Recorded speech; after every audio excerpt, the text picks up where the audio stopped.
J'ai fait tous mes stages en psychiatrie et aujourd'hui je vous raconte une nouvelle histoire, l'histoire d'un abonné. Alors, pour ceux qui ne me connaissent pas, je m'appelle Candice, j'ai 25 ans et j'ai réalisé mes études en psychologie. J'ai fait tous mes stages dans des centres psychiatriques à Bruxelles. Mon expérience a été incroyable. J'ai adoré réaliser tous mes stages dans ces lieux-là. Et j'ai donc décidé de relater sur mes réseaux sociaux mes expériences personnelles en mélangeant un peu de théorie, en mélangeant des explications sur ce que c'est la maladie mentale. Et donc, au fur et à mesure, des abonnés ont commencé à me contacter pour m'expliquer leur histoire et leur expérience personnelle concernant la psychiatrie. Ces personnes qui me contactaient avaient un but bien précis. D'ailleurs, c'est assez marrant parce que ces gens ne se connaissent pas. Mais ils avaient envie que je raconte leur histoire et que je parle de leur expérience aux gens qui me suivent. C'est donc la raison, ici, pour laquelle je crée ce nouveau format YouTube, des formats plus longs, plus intéressants, plus flippants, mais aussi plus instructifs. Parce que dans chaque récit, je vais prendre le temps de vous expliquer la maladie mentale, de vous expliquer qu'est-ce que c'est réellement. Et mon but ici est que vous puissiez apprendre un maximum de choses tout en ayant un récit d'un abonné. Pour des questions de confidentialité, je vais changer le nom de la personne bien sûr et raconter l'histoire sous forme de fiction. Donc il y a certains éléments qui ont été modifiés ou changés, mais tout ce que je vais raconter est basé sur des faits réels. Alors installez-vous bien, confortablement, prenez-vous un petit thé, prenez-vous un petit café. Moi, j'ai pris un petit café froid et je vous raconte l'histoire de Théo tout de suite. Je m'appelle Théo et j'ai 13 ans quand tout commence. J'étais à une soirée d'anniversaire chez des potes et il y avait beaucoup de monde. Je suis quelqu'un d'assez introverti, d'assez timide et ce jour-là, j'avais pas du tout envie d'aller à cet anniversaire. Mais bon, vous connaissez, hein, les parents, faut que tu sociabilises, faut que tu te fasses des potes. Donc bon, j'ai pas insisté trop longtemps, j'ai été à cet anniversaire.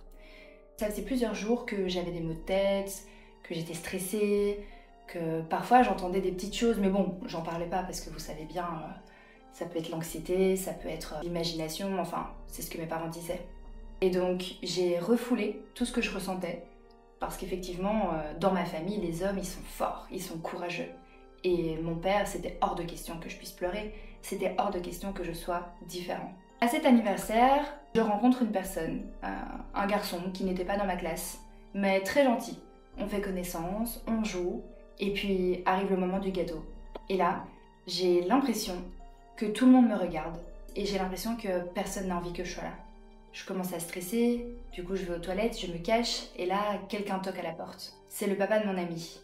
Mais, je sais pas, il était hyper agressif, il me demandait de sortir des toilettes, il tapait super fort sur la porte. Alors, pour me défendre, j'ai ouvert la porte et je l'ai frappé puis je suis partie. J'ai couru dans la rue, j'ai couru, j'ai appelé mes parents pour leur expliquer la situation. Mes parents, tout stressés, sont arrivés pour me récupérer et ils ont insisté pour repasser à l'anniversaire, pour savoir ce qui s'était passé. Et c'est là que j'ai compris. En fait, personne n'avait toqué aux toilettes. Et quand je suis sortie, apparemment, je serais tombée sur le papa de mon ami et par réflexe, je l'ai tapé. Mais vous savez, je me rendais pas compte. Pour moi, c'était si réel. Petit à petit, j'ai commencé à l'entendre. Au début, c'était des choses simples. Arrête de manger, fais pas ça, frappe-le juste pour voir. Et puis, les voix ont commencé à être de plus en plus insistantes. J'ai 14 ans quand cette soirée arrive.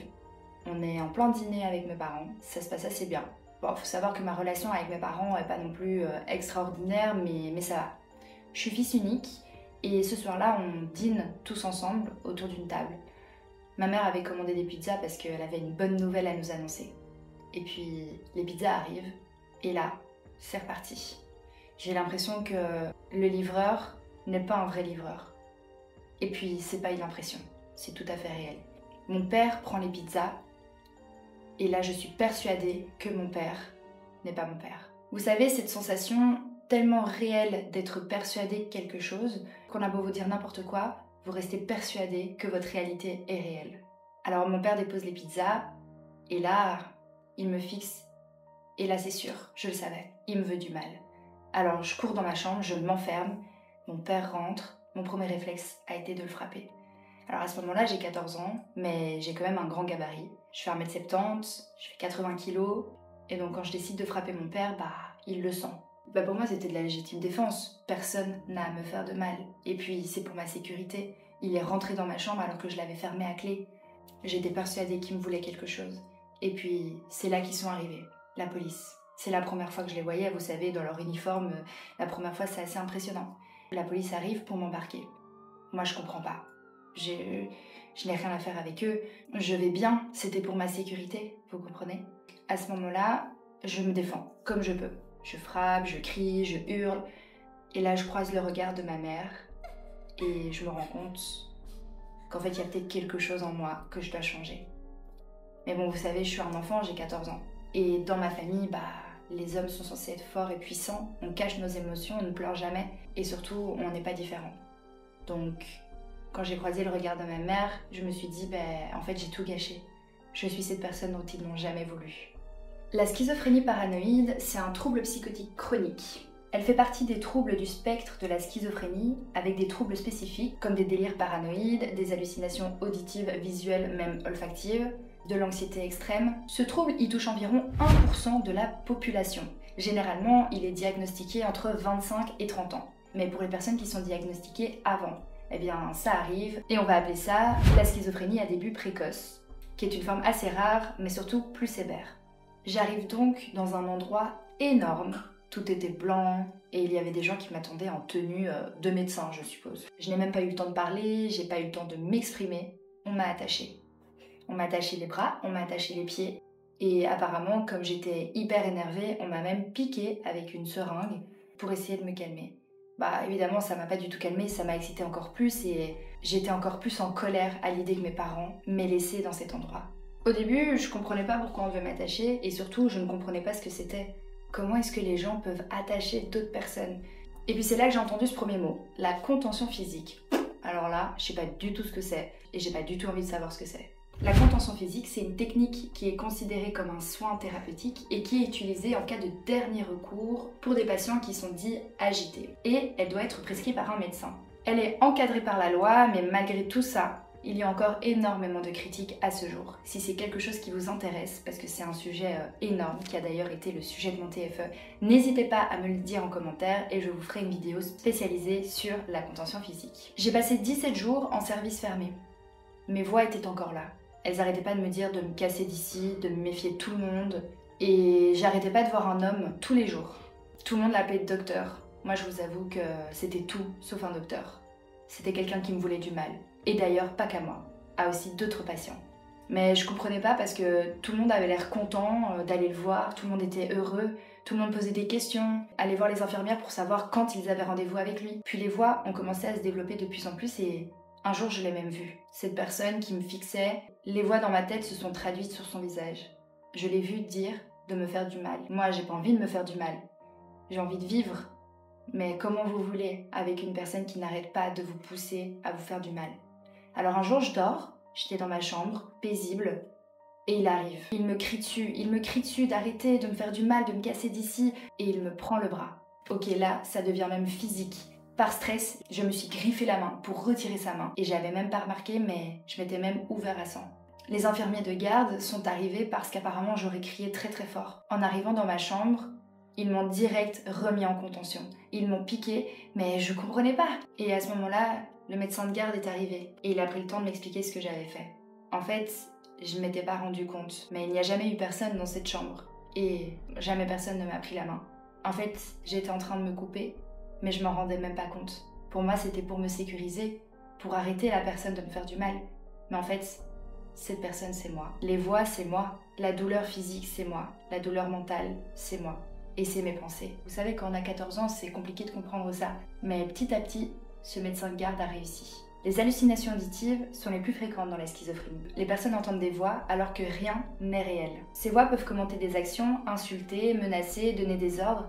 Certaines personnes les entendent toute la journée. Elles peuvent venir de l'intérieur ou de l'extérieur. C'est assez angoissant et parfois même terrifiant. C'est surtout hyper difficile à distinguer du réel. Un jour, un nouvel infirmier est arrivé. Il s'appelait Samir. J'ai direct su que cette personne me voulait du bien. Ça m'a fait beaucoup de bien et ça m'a donné un peu espoir dans l'idée de rester dans cet environnement qui me faisait beaucoup peur. Un jour, Samir m'a dit « Tu sais, ce que tu vis, c'est réel pour moi. Moi, je vais rester. Je vais rester pour t'aider, pour t'écouter, pour t'épauler. » Vous savez, ces paroles, elles m'ont beaucoup touchée. Je sais qu'il y en a certains qui m'ont dit des paroles similaires, mais j'y croyais pas, c'était du pipeau. Lui, il était sincère. Petit à petit, alors j'ai commencé à accepter les soins. J'ai pris mon traitement et les voix ont diminué. J'ai recommencé à manger, à écrire, à faire du sport, à voir les gens, à parler. Et en fait, j'ai remarqué que ça me faisait beaucoup de bien. 40 jours plus tard, j'ai pu sortir de cet hôpital. Je ne m'étais jamais sentie aussi bien. Vous savez, j'ai fêté mon anniversaire dans l'hôpital et j'ai eu mes 15 ans. Pour mon anniversaire, mes parents sont venus et m'ont offert un nouveau pull que j'ai adoré et que j'ai porté quasi tous ces jours. C'est marrant parce que maintenant je dis séjour. Je le vois plus trop comme une contrainte. J'ai remarqué que c'était pour me faire du bien, pour m'aider, pour m'accompagner et surtout pour essayer de me stabiliser. J'ai surtout réussi à mettre des mots sur ce que j'ai. Et venant d'une famille où les gens différents ne sont pas acceptés, ça a été un gros travail pour mes parents de m'accepter de nouveau. Je pense que c'est ça qui m'a fait le plus de mal. Parce que être malade, c'est pas une faiblesse. Bien au contraire.